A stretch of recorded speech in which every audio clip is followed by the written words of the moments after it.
Adam has arrived. Hey, Maurice and Odie, gonna take over like Zach and Cody. Black and Snurdy is the best podcast, gonna boom like Wile E. Coyote. Gonna make magic, they move like they hairy. Ain't talking about mental health, no, it's not scary. Ain't notice she coming up with the astrology. Mo got a comic and that's the best policy.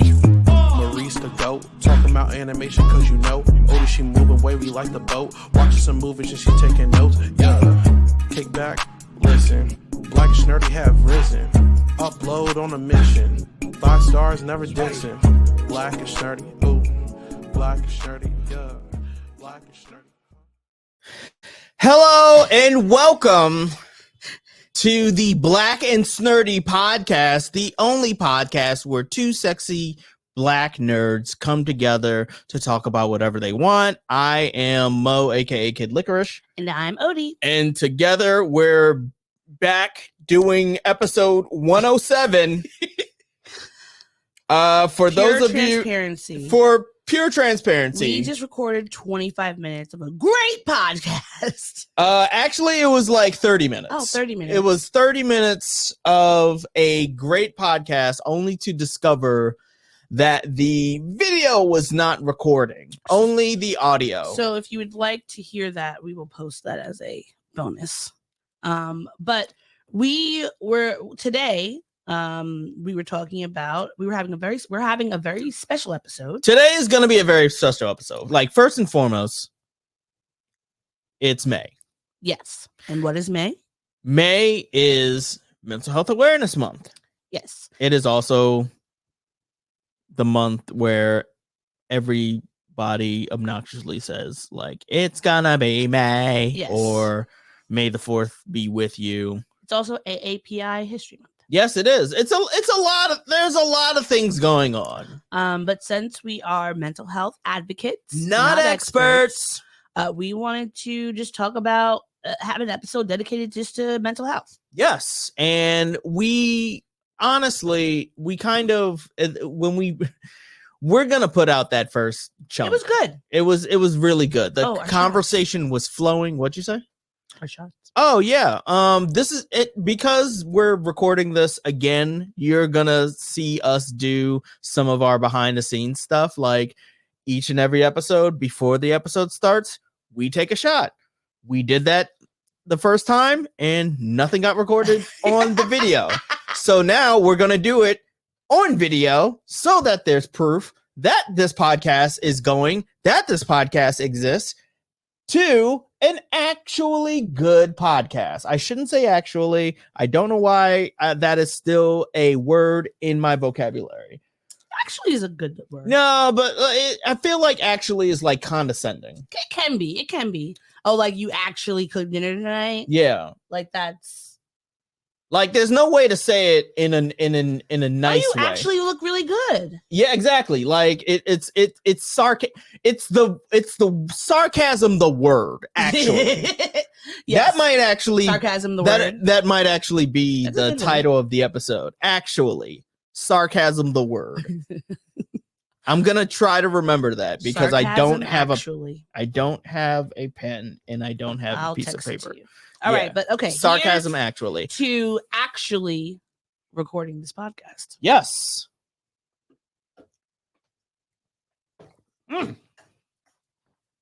Hoof. Jesus. Yes.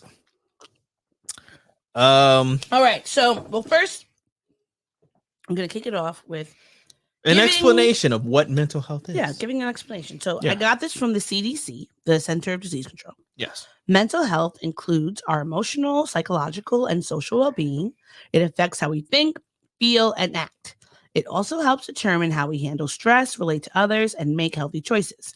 Mental health is important at every stage of life, from childhood and adolescence through adulthood. But Odie, why is mental health important to the overall health? Because things like depression can increase the risk for many types of physical health problems, including long-lasting conditions like diabetes, heart disease, and stroke. Also, the presence of chronic conditions can increase the risk for mental illness. Now, I'm not going to keep doing this bit. Like, I was going to make you do at least one more paragraph just because of the rule of threes. Well, I'm going to give you one more stat. Okay. All right. Hit me with that mental health stat. More than 1 in 5 U.S. adults live with a mental illness. There we go. And over 1 in 5 youths between the age of 13 and 18 are currently or at some point of their life have had a serious debilitating mental illness. And 1 in 25 U.S. adults live with a serious mental illness such as schizophrenia, bipolar disorder, or major depression. Yes. That is a stat if I've ever heard one. And it should go to show you that mental health is more common and prevalent now than it's ever been before. Yeah. And so we should feel comfortable with talking about it. We should feel safe in knowing that we're not alone in these experiences that we have. Like, people around us are likely experiencing some form of mental health, whether it be, anxiety, whether it be ADHD, whether it be bipolar disorder, and the rest. Honestly, there's one thing that has been interesting to me to learn about. When I learned about my ADHD diagnosis, also learning about complex PTSD, like learning how trauma, and when you say trauma, like it doesn't have to be, this huge traumatic event. Like you don't have to watch your family be murdered in order to have trauma that interrupts or impacts your life. Yeah, sometimes it's just as simple as seeing mom and dad have a tumultuous relationship, get divorced, your grandparents die. I was just gonna say like have an argument. Like, that too. Like especially when you think about a child, like my nephew is 1.5. He is soaking up everything that he sees around him. Yeah, your nephew is a literal sponge. He is. And like one thing that's super cute that he does now is like if you're standing near him and somebody else, he'll like pull you two together and be like hug or kiss, and like, which is adorable. It's super cute. And like, also take a shot anytime Odie mentions her nephew. If they're gonna take a shot anytime I mention a drop, then they have to take a shot anytime you finagle your nephew into these podcasts. Okay. But like just watching him do that and knowing that he is soaking up everything that he's seeing. So when I see him and he's interacting with so much love and care and like sweetness, I get so happy to see that, because that there are some children growing up in spaces where that is not the norm. They're not getting loved on. They're not seeing people around them get loved on. And that in itself is also a trauma. And thinking about how the complex PTSD, it can have it can manifest itself as looking like a variety of different mental health issues like ADHD. And sometimes, there's constantly arguments about whether or not you can just get ADHD at some point in your life, or is it just trauma? Is it only genetics? And it's really like an amalgamation of so many things. Like you can't just get ADHD. Like if you have it, there is some genetic component to it. However, your ADHD can be exacerbated by having different traumas, and the ways that those might impact you could be very different if you just were dealing with your ADHD alone. And I've had to learn that in the ways that like medication's helpful, but it's not going to be the only thing that I need to use. I still have to do, talk therapy, and maybe do a cognitive behavioral therapy or DBT or EMD or something to work through the different traumas I've experienced, as well as learning how to work with my brain and not against it, which to me is honestly very frustrating. What do you mean it's frustrating? It's frustrating for me to, and I've talked to you about this like off bike.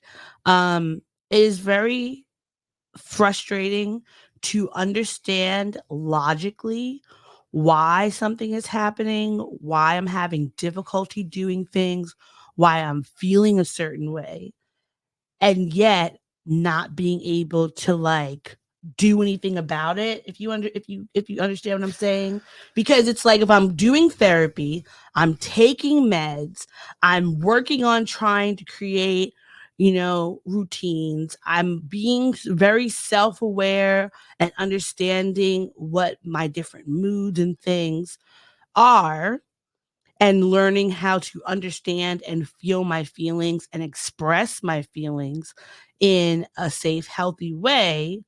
But that does not stop my brain from trolling me sometimes. Right. Like I can't reason myself out of having anxiety. Can't reason myself out of overwhelm. Can't reason myself out of depression. I can't reason myself into motivation. So I think that last one is the key. Like that's the key to so much of not first off, I'm not a doctor. I'm not a expert. I'm an advocate when it comes to mental health. And I'm not about to sit here and just diagnose you.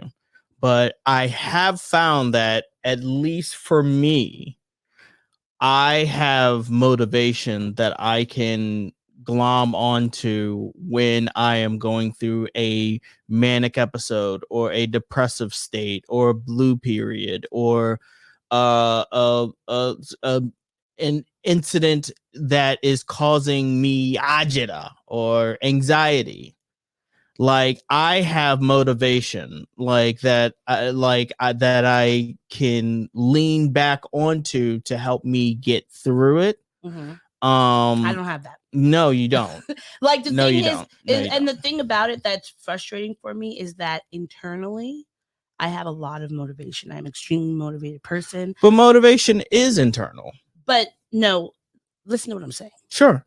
Internally, I have the motivation, I have the desire, I have the want. Sure. What fucks me up is if I have the desire and the will and the motivation in my heart, but it's not translating to my brain and translating to my body in the ability to get past the walls that I have and the hurdles that I would have to jump to get started to do the thing.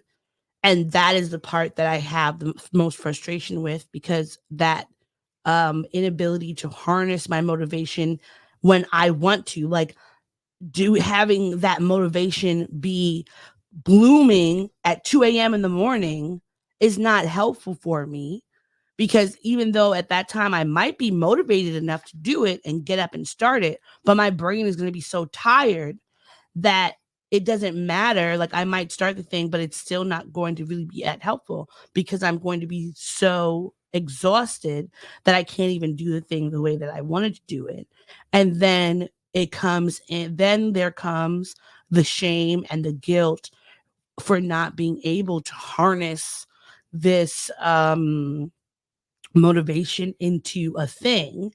And for me, like I'm very motivated by outside factors.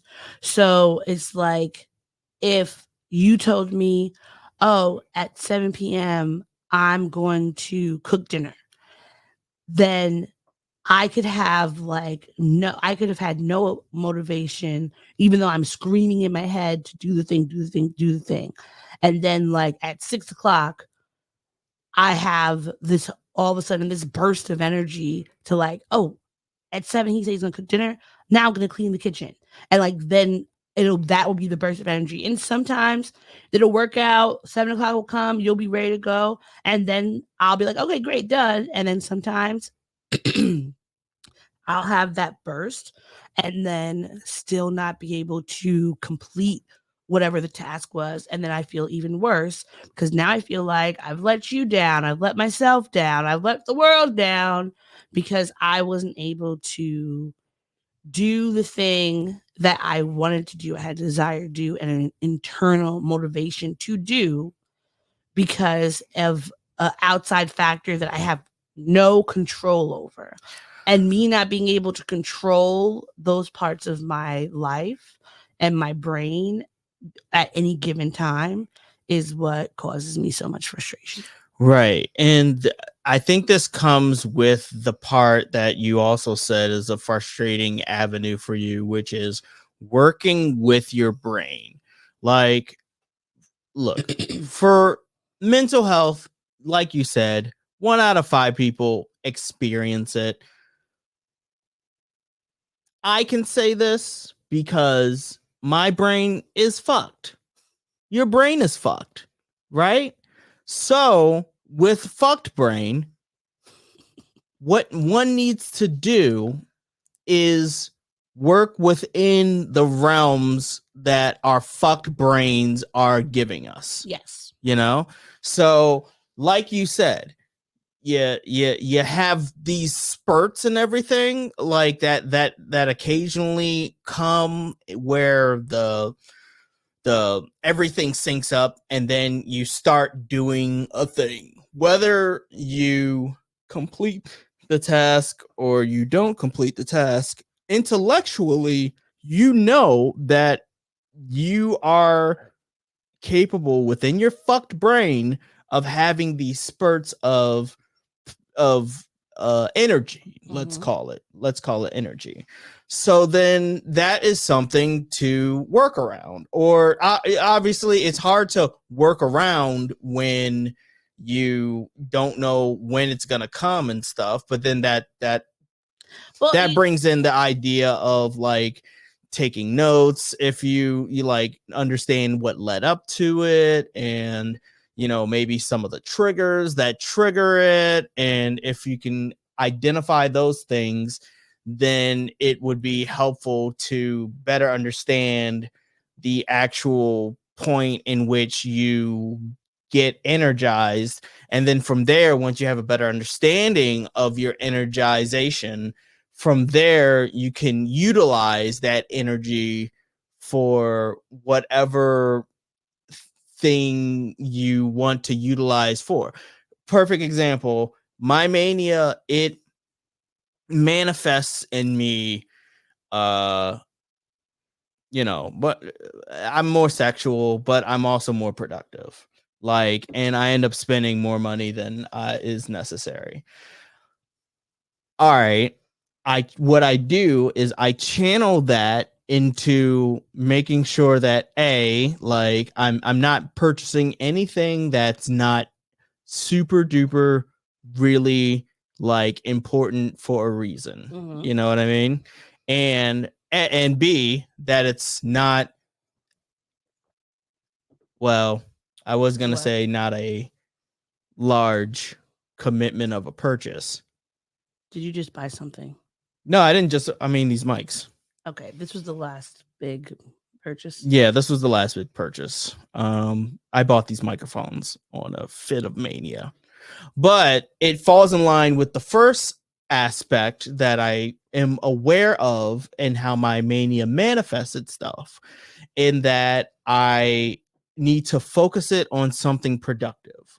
Like, I can't just sit on the couch and just, for lack of better words, pleasure myself for hours on end until I'm the most dehydrated man in the world.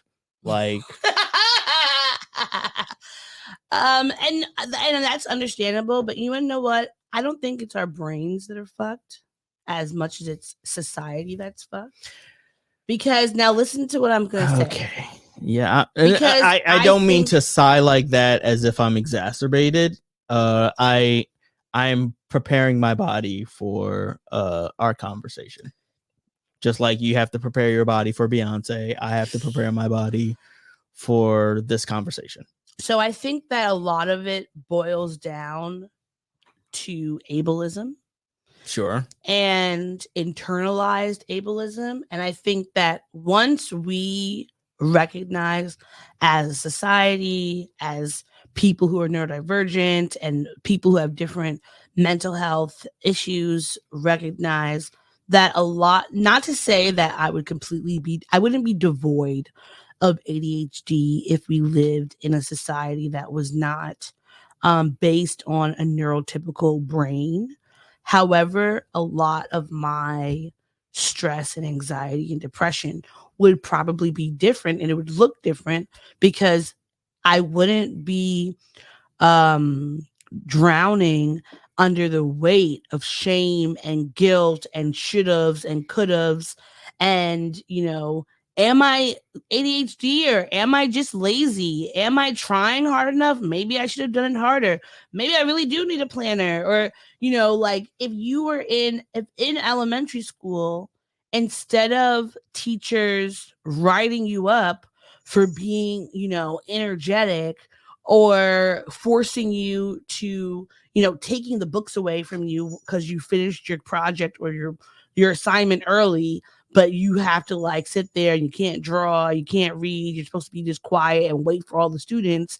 And so creating situations where you might be talking more or acting out in some type of way, if we were looking to actually understand the different types of brains in this class and the way that people learn and do things differently from a young age, then I believe as you get older, you're not going to be shouldering that blame and that anxiety of thinking like, oh, I'm never doing enough or I'm not doing good enough.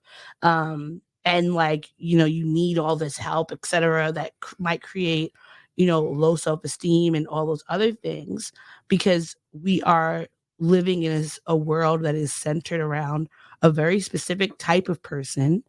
And if you do anything outside of that box, whether you're at work or at school or just amongst society, it is deemed as you are bad or a problem child or a problem person, you're a weirdo, et cetera, et cetera, et cetera.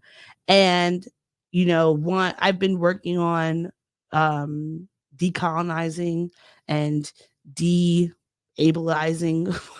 or removing the ableism from my brain, and also the colonialist structures that create all these beliefs of laziness and what pace you should be working at and the false sense of urgency we have, because all those things come from the way that our society was created and nurtured.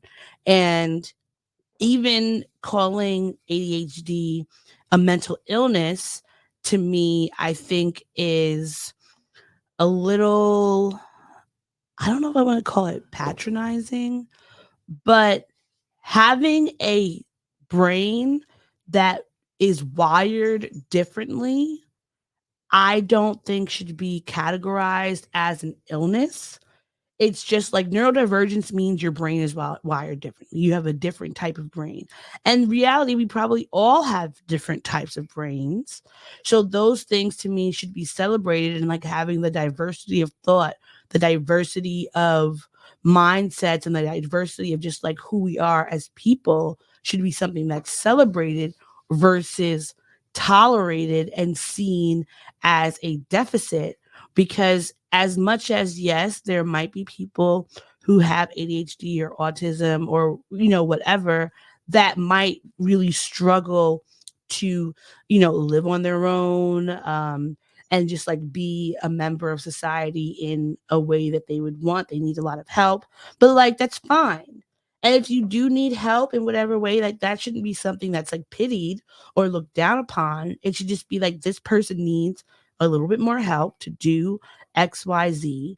But we get this narrative that our brains are fucked, our brains are broken, and that is like something we're just going to get over or work through and, be ingenious about using our. Oh my God. Aria. This fucking cat. Hey, don't scream at Aria.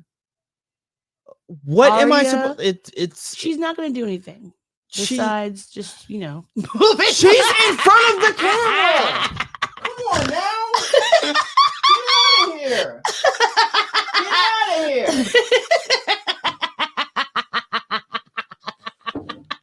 She wanted to be a part of the conversation. No. I was making points and she was with it. Anyway, my feelings are, yes, we need to work with our brains, but I know when you say your brain's fucked, like I know what you're talking about, and I know that you're not trying to be ableist or anything like that.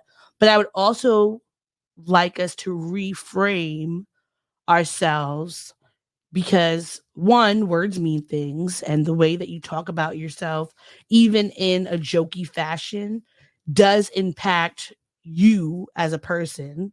Mm-hmm. So, like, even if you don't mean negative statement, just be like, oh, my brain is fucked, my brain is broken, like, and you could say that in jest. I think that by constantly saying that can create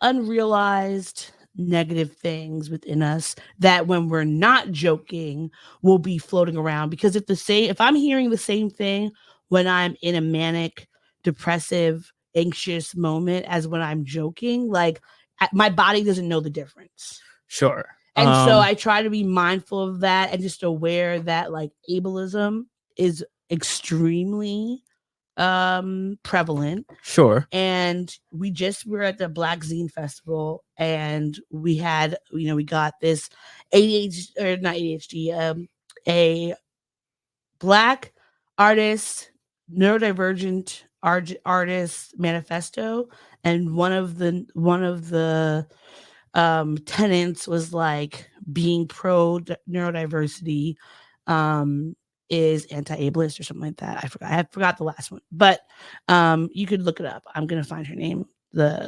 Sure, but you continue talking while I find the name.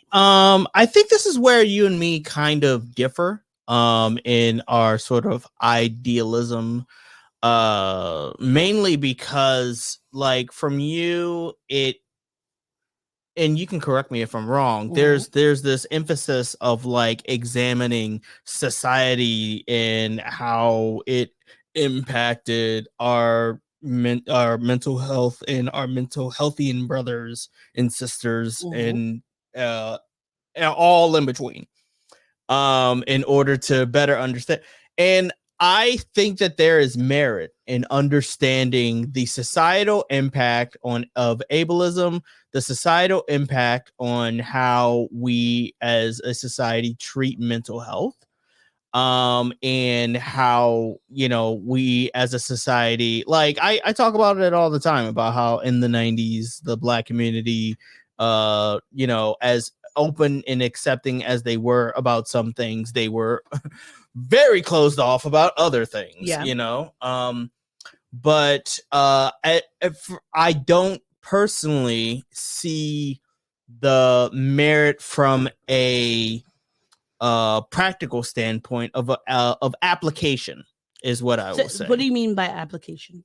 Applying it to the individual. Like, I can understand how intellectually this knowledge is helpful to me on a day-to-day basis of just understanding and getting to the root of like where society is with all of these things. It does not necessarily help me in application in the now is what I'm saying. And that's different between you and me. Like it's not necessarily like a bad thing or a good thing or me shitting on you or anything like that, because I'm definitely not doing that. No, I don't think I want to you're make shitting that on clear. me, but I do say I think they're different approaches. I think that by not recognizing how all of the isms under the umbrella of white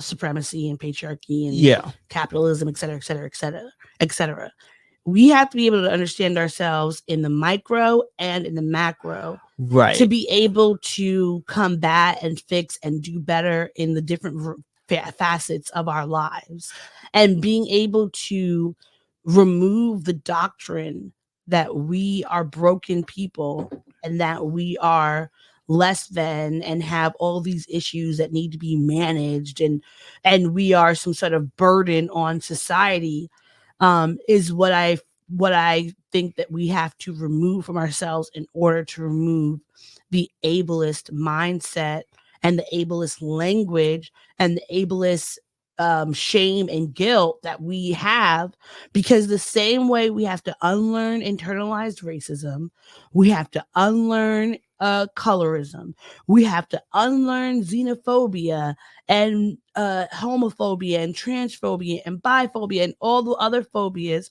because we are growing up in a society that puts an emphasis on, or an invisible emphasis on, all of these negative things that we have been taught and learned, because we see it in how, when you look back at old TV shows, whether they're fiction, nonfiction, you see how the child with ADHD is portrayed. You see how the adult with schizophrenia or bipolar, etc., are portrayed. And being able to remove that stigma from ourselves is important, because I don't, and I could be speaking for myself, I don't see how I am ever going to be able to fully love and honor and cherish myself in all of my different flaws and flavors, as you like to say, if I am not able to unlearn the ableism that we have been taught. Because in order for me to love my body, my hair texture, my skin color, like all these other facets on the outside of me, I had to unlearn so many different things, and still constantly still unlearning in various ways. And I think that is the same with ADHD and mental health in general. I feel like that is disability justice, to me, is one of, like, not the last frontiers of the society of like fixing, but knowing that people are still right now so okay with folks with disabilities just dying off the planet, figuring out ways to make sure we're not born, um, trying to figure out how we can be less of a burden.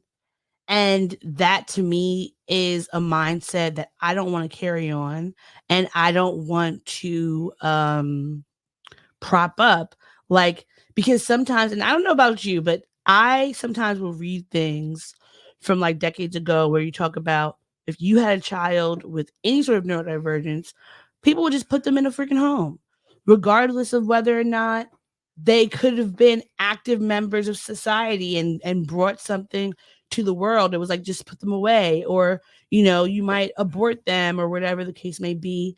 And when I watch shows like Love on the Spectrum, and I know sometimes we'll watch that and I'm like, I'll get very emotional, because I'm watching it and seeing myself in those people and recognizing that, like, I may be on a different part of the spectrum as them, and but we still have so many of the same issues and things we're working through.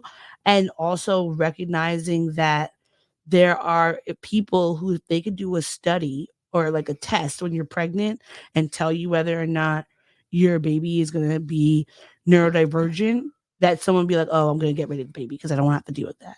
And like thinking of, damn, I could have just not been here, because someone would be so ashamed to have me as their child, because I would have just been so difficult or something, instead of just happy to have a person that thinks differently and can learn and grow and show you different things and pays attention to different things. Like my therapist, who I love, the other day we were talking about something, and I always make her laugh. I tell you all the time, I think I'm her favorite client.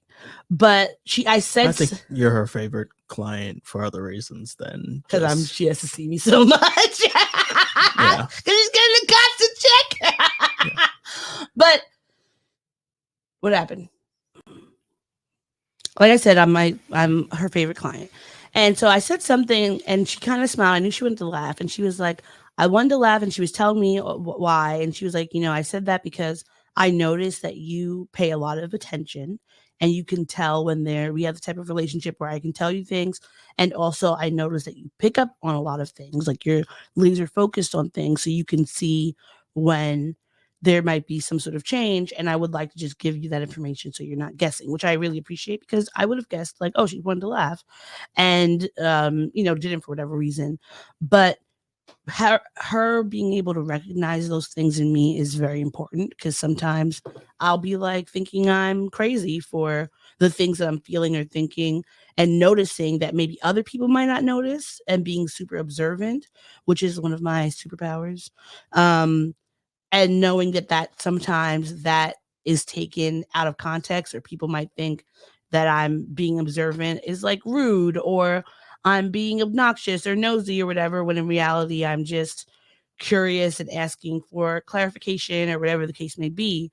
And she has been the catalyst for me to really investigate a lot of the internalized ableism that I feel about myself, about others, and try to make a change because all of our brains are worthy and Black disabled lives matter. All disabled lives matter. Yeah. But just thinking of like what I went through as a kid and an adult and what I'll go through for the remainder of my time on this earth, dealing with people who are ableist is very frustrating. And I just don't feel like anyone should have to go through that anymore. And being able to understand the context of why, to me at least, I think is important. Because if you understand the why and the how come, you can do something different. I think through this conversation, I believe I have figured out an aspect of you that I haven't been able to articulate. Mm-hmm. You are so macro that you can't handle or work through the micro within yourself. Explain.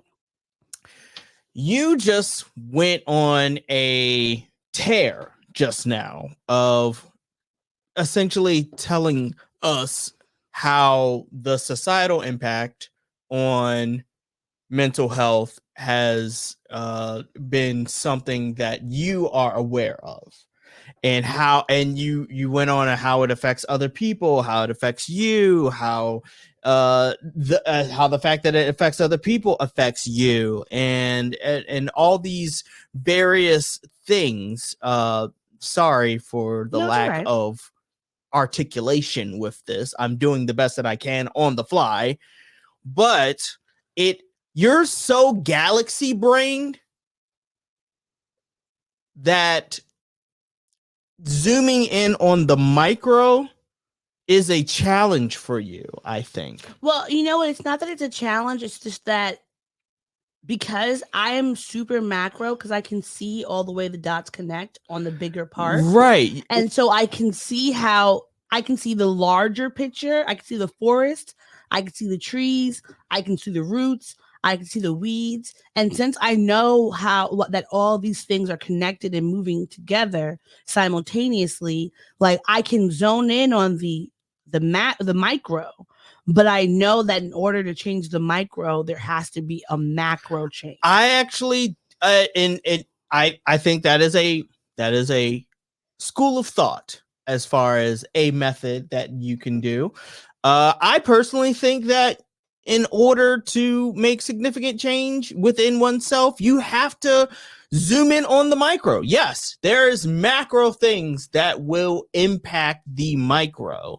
There are societal and familial and historical impact points that coincide with an individual in what they are and who they are and why they are the way that they are. Mm-hmm.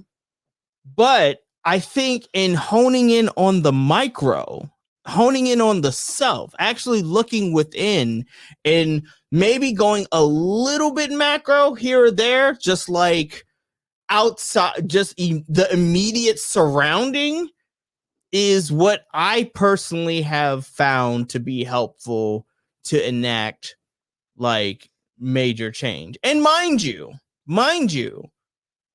some of this is intellectual, and some of this is habitual.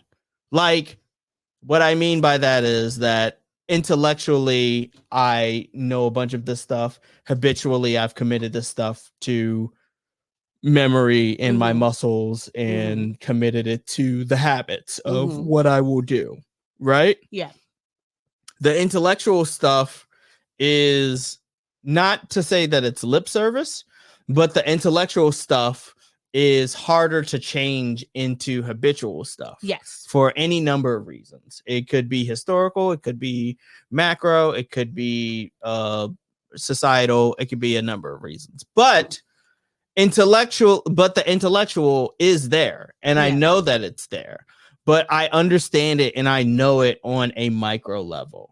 I hope that all of this makes as much sense as I am trying to articulate it, because I'm doing it on the fly. I understand it at the micro and the macro, but for me, the hard part and the frustrating part is, like I said, not only just understanding it, it's also putting it in place. Like, understanding about ableism is one thing, but being able to navigate through it, like the same way the micro, you understand the macro, but it's the micro. Like, navigating through it is what's more difficult for me because of the fact that I am a very sensitive person.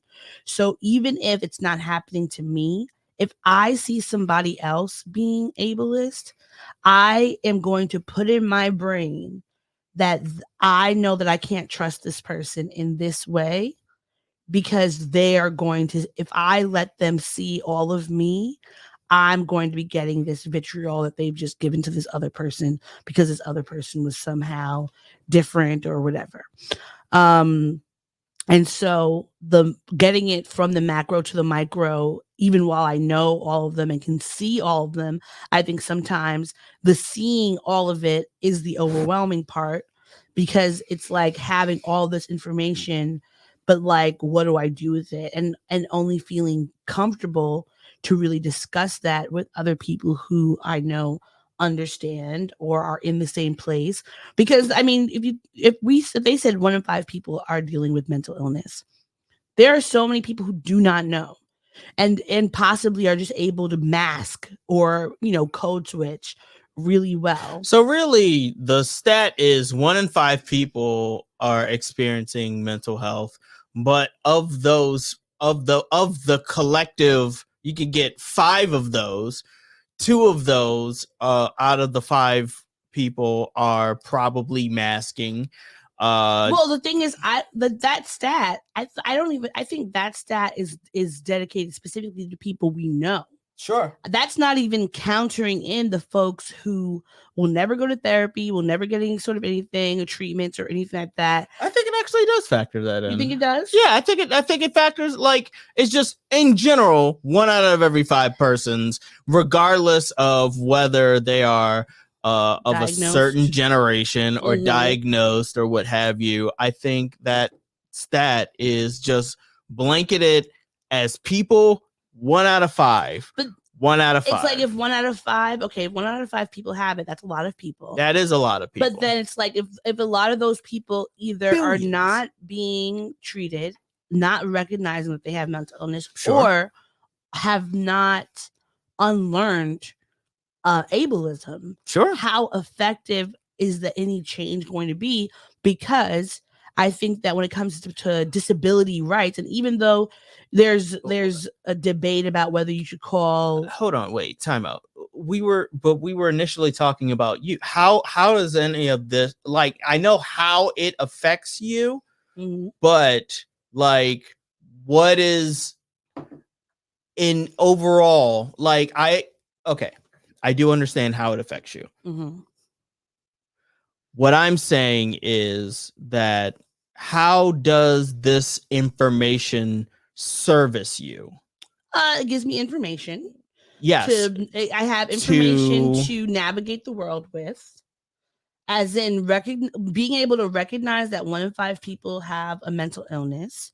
To me, and I'll give you like an example. If I was at work and, well, when I have a job, but if I'm working with someone or I'm dealing with any sort of interpersonal interaction, and someone is behaving in a way that I don't like or confused about or whatever, I could have an understanding like, oh, 1 in 5 people have a mental health issue. It helps you with empathy. Yes. But like it doesn't help with anything.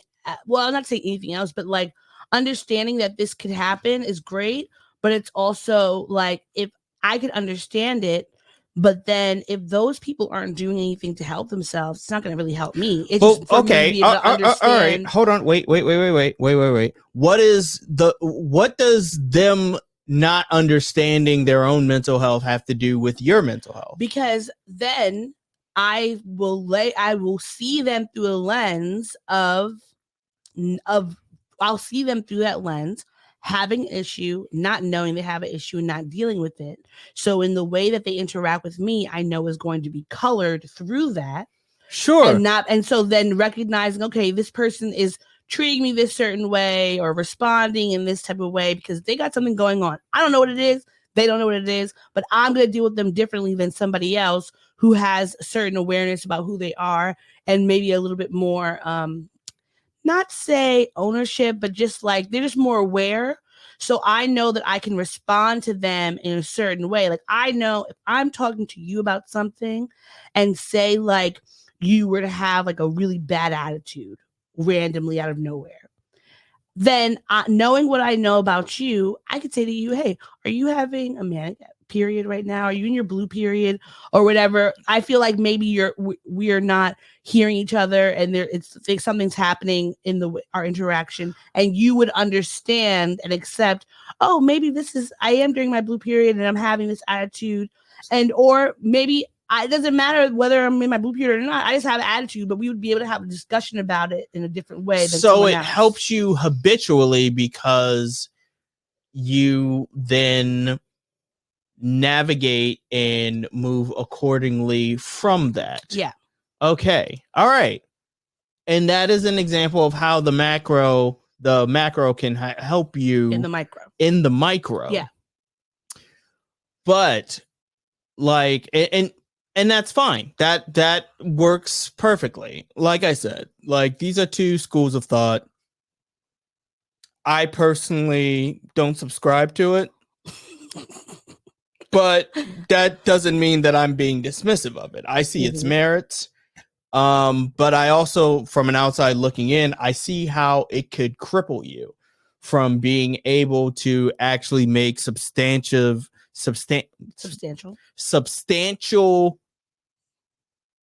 progress within yourself on a micro level. And why do you say that?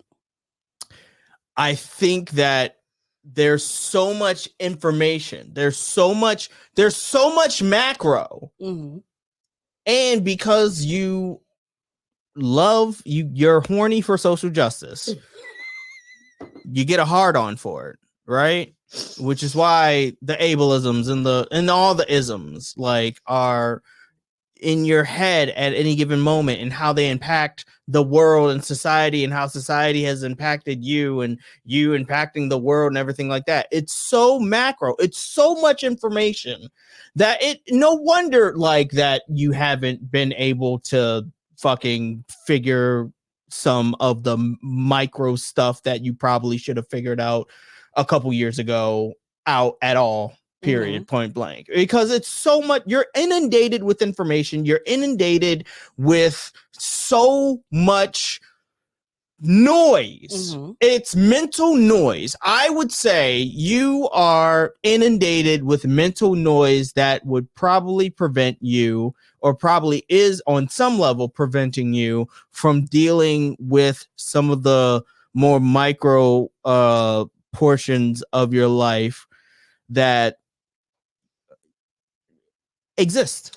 Well, no, that's true, because the thing is having a brain that can see all of the different patterns and all the different ways that things melt together and move around. It's like what is it called? The multiverse. Yes. You're seeing the multiverse. You're constantly. Uatu the Watchman. Yeah. Exactly. Yeah. And being able to understand intellectually why things are happening and having to turn that into a not like take that from a concept and bring it into real life. And it's just like anything, as if, you know, when I'm reading a book and I'm highlighting things and then I'm like, what's important? And to me, like everything's important. Yeah. So like I end up highlighting it's just the whole an book entire page of highlights, pink or yellow. and which is like, yeah, all this information is great, but then to be able to sift that and take something out and put it into take that information and put it where it needs to be and answer the questions can become more difficult. But when I think about how if we were living in a anti-ableist society, that so many of these things would just be rectified and I wouldn't be as frustrated. And I know that is a... Can I ask you a question? Yes. What is knowing that okay. You just said if we weren't living in an ableist society, either that or you said if we were living in an anti-ableist society. Uh-huh. You said one of those two things. Yeah. That mean the same thing. If society was not ableist. Right. You are a black woman, right? Yes. Which means you were born into this America. Yes. You were born into America in the late 80s, early 90s. Mm-hmm. You were born into this culture where people of our ilk, of our color, of our creed Mm-hmm. are societally like treated a very specific way. Mm-hmm. And you're aware of that. Yeah. You're aware of all of that information. Mm-hmm. Okay. So with that information and knowing that this is just what it is, mm-hmm. what good does it do for you to ponder what things would be like if they were different? Well, how does that help you? So it helps me what I'm in trying the to sense figure of out. like, because I am aware of what it means to be a black person, a black woman, a queer black woman, a queer disabled black woman, Mm-hmm. and then, you know, taking things down off the list. The knowledge of that and who I am and what this body brings, Mm-hmm. And whatever things this body, good or bad or in between, this body brings, is that an awareness of one, that plenty of things, not to say that it's not about taking accountability, but knowing that there are some things that I have no control over, that won't be my fault, that some people are just going to look at me and react to me because of this body that I am in, is helpful. Because for someone who, like, as I've talked about with you, rejection sensitivity disorder, which is something that, if you don't know, for like ADHD and probably other parts of other diagnosis of neurodivergence, like critique feels so much more, any type of critique or perceived critique or perceived rejection feels so much greater than it may actually be. Sure. And so because of that, if I did not have an awareness that I was wading through a puddle of muck, which is our society, then I would constantly feel like I was to blame. Okay, here's a little bit of clarification. I wasn't asking you about the fact that you know all these things. Yeah. I'm asking you about the positing of what a society would be like if things were better, if there was no racism or ableism or anything like that. That's what I'm so what good is that information me, helping you? That information helps me because it helps me be mindful of the world that I want to create and that I think is possible to create. whether it's for me, grandchildren, great grandchildren, whatever the next generations are, but like knowing how and seeing how the society that we've been raised in with all the various isms have negatively impacted us has made me horny for social justice, Yes. as you said, and spurs me on to figure out how to undo the blockades that have been put up due to these stupid, baseless stigmas and stereotypes, so that when I think about what I want the world to look like in the future, that I am creating that within my life and within my atmosphere, and hopefully able to impact others to try and do the same, so that we are building from the micro into the macro, and we're keeping the ball rolling. Right. Okay. Again, this is just an aspect where I think you and me differ. Because I think I can change the world. Well, it's very Michael Jackson of you. Gonna make a change for once in my life. It's gonna feel real good. Gonna make a difference. Gonna make it right. As I go to the car door to get to winter shore, this things is blowing my mind. Gonna feel real good. Gonna make a difference. Gonna make it right. Wait, did we just do the same thing twice? Yeah, I don't know. Okay. It was good. Yeah. Go listen to that song. That's why I want you to know I'm starting with the man in the mirror. I'm asking him to change his ways, and no message could have been any clearer. If you want to make the world a better place, just look at yourself and make a change. Woo! Na, na, na, na, na, na, na. All right. Honestly, that's a pretty good of a way to end this episode. I think so too. We will be back with more pop culture shenanigans. Yes. More mental health things. Sure. More of what makes us happy and what's grinding our gears. Sure. And all the other things. We'll get to those at some point. At some point, we're going to master timing and we're going to get to try.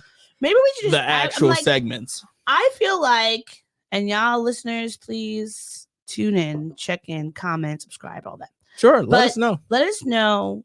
Do you like when we have the longer episodes, or are you feeling these hour-long ones? Because we're chatty Cathy's and Clyde's. Yeah, give us any. It's ironic that I'm saying this right now, and I know you don't understand why it's ironic, and I'm never going to tell you why it's ironic. But I am asking for constructive criticism and feedback for the work that we do here on this podcast. But before we go, I did want to just maybe don't say constructive feedback. Like you could say it like, oh, I like it when y'all do this. I like it when I don't like it when you don't do that. Don't name names. Maybe don't fucking name names. Before we go, I just would like to urge everyone, if you are interested in learning more about mental health as a whole, or specifically to you or for people around you, check out the National Alliance on Mental Health, NAMI. They have a good website that you can go on. I also found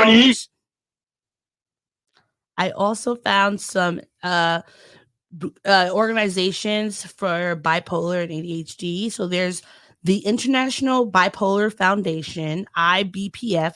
Now I know nothing about them. I was looking places up and they came up. So if they're good, great. If they're not, let us know.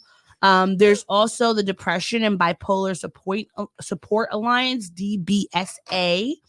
As always, if you're a person with ADHD, you might have heard of them. CHADD, CHADD, and also ADDA, ADDA. And I wanted to mention one of my favorite YouTubers about ADHD, How to ADHD. She's great. There's like great snippets and tidbits on what ADHD is. Also on YouTube, Dr. Tracy Marks. She does a lot of great videos about mental health, both ADHD, bipolar, various ones. And then there's this one page that I actually now, oh man, it's called like Psych, and they do these different these different like animations. I think I'm actually on I'm subscribed to them. Yeah. Like does their animation kind of sometimes look like anime? Kind of, yeah. Like always with a plant coming out of their head. Yeah, that's so I'm following them. The page is just like PSYCH. But I follow them and I love them, just giving good snippets. And the Afro-Latina neurodivergent advocate that I wanted to mention, her name is Jen White Johnson. We met her at the Black Zine Fair. She is the mother of Knox, who is a adorable Black boy with autism, and she's an advocate and just really smart and fun and talented, and I'm like, life goals. But I definitely think you should all check out her work. Look at her zines. We actually have to send you ours because we finished it. But yeah, just find their spaces. I have a lot of I'm in a lot of different groups: ADHD for Smart Ass Women, Black Unicorns with ADHD on Facebook, which is founded by Renee Brooks. So look up, find places, find your community. There's always somewhere that will give you the information that you need to help you and find people who speak to your soul.